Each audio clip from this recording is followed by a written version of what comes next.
The rancher's command. The sun dipped low over the Wyoming plains, staining the horizon with shades of orange and red. The sprawling McAllister Ranch stretched as far as the eye could see, its fences like veins across the wild land. Cattle grazed lazily, and the scent of leather, hay, and dust clung to the evening air. Inside the big ranch house, John McAllister, the stern patriarch of the family, stood tall at the head of the long dining table. His voice was sharp, commanding, the kind of voice that made ranch hands straighten their backs and sons bow their heads. "Ethan," he said, staring hard at his eldest son, "you're 25 now.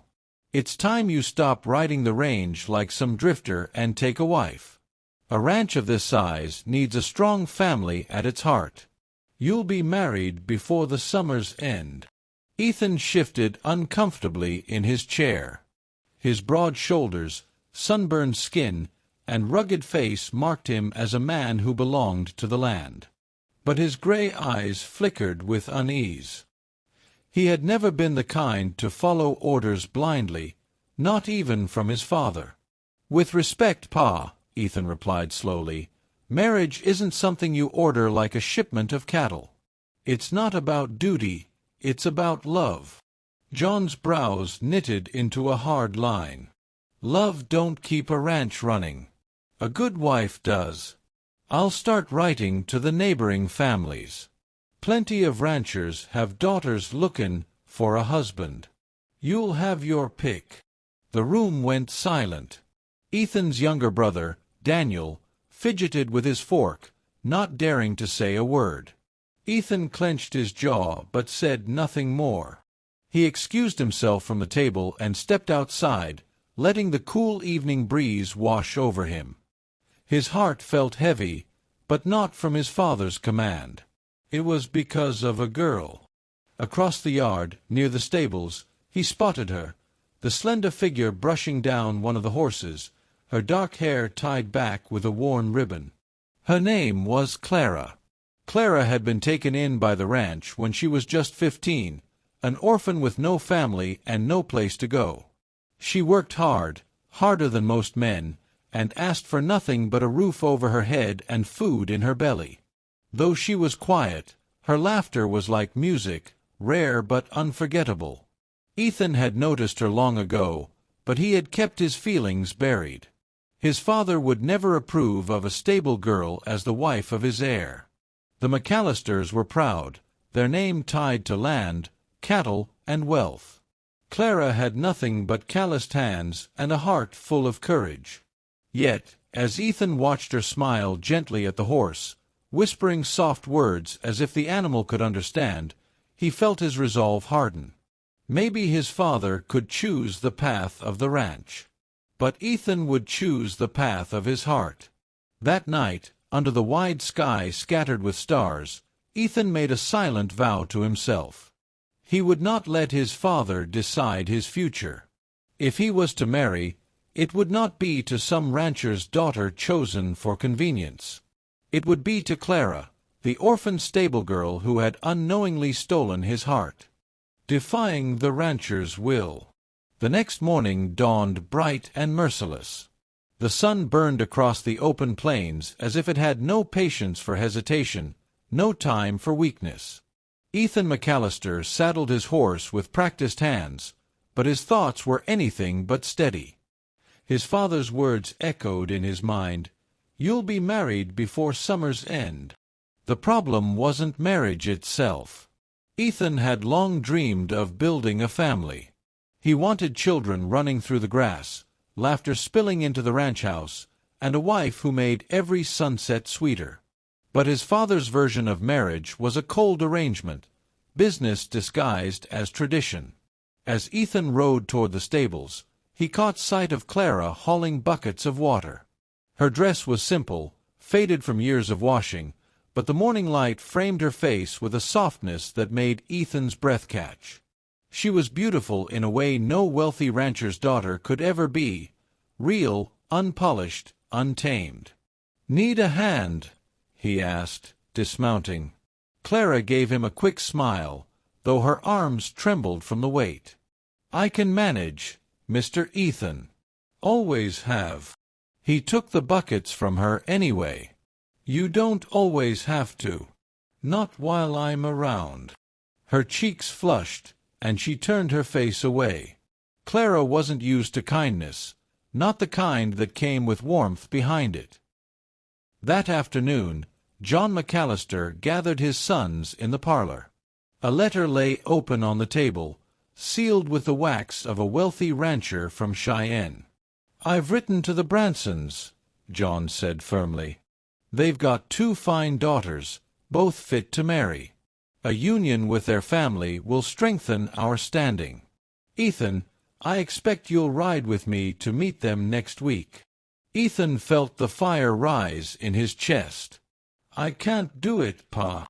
The room went still. Daniel's eyes widened, darting between his father and brother. "What did you just say?" John's voice was thunder. "I said I won't marry a woman I don't love.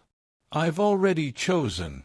Ethan's words came like iron striking iron. John's face darkened. "Chosen? And who is this woman you've decided is worth throwing away this family's honor?" Ethan's gaze was steady, his voice strong. "Clara." The silence that followed was heavier than the summer heat. His father's fists clenched on the table. "The orphan girl." John's words dripped with disbelief. "The one who mucks out stables and eats at the hands of my charity? You would shame this ranch, shame your blood for her." Ethan didn't waver. "She's the hardest working, kindest soul I've ever known.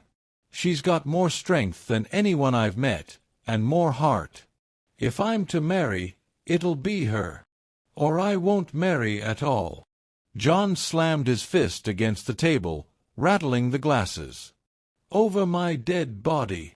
But Ethan had already turned away. That night, Clara sat outside the barn, staring up at the stars. She heard footsteps crunching in the dirt and turned to see Ethan approaching, his expression a mixture of fire and sorrow. "Clara," he said softly, sitting beside her, "I told my father today. I told him I want you for my wife." Her eyes widened in shock, her breath catching in her throat. "Ethan, you can't. He'll never allow it. I don't need his permission." He reached for her hand, rough and calloused like his own. "I've watched you fight for your place here every day. You deserve more than chores and shadows. You deserve love. You deserve a family. I want to give you that, if you'll have me." Clara's heart pounded so fiercely it almost hurt.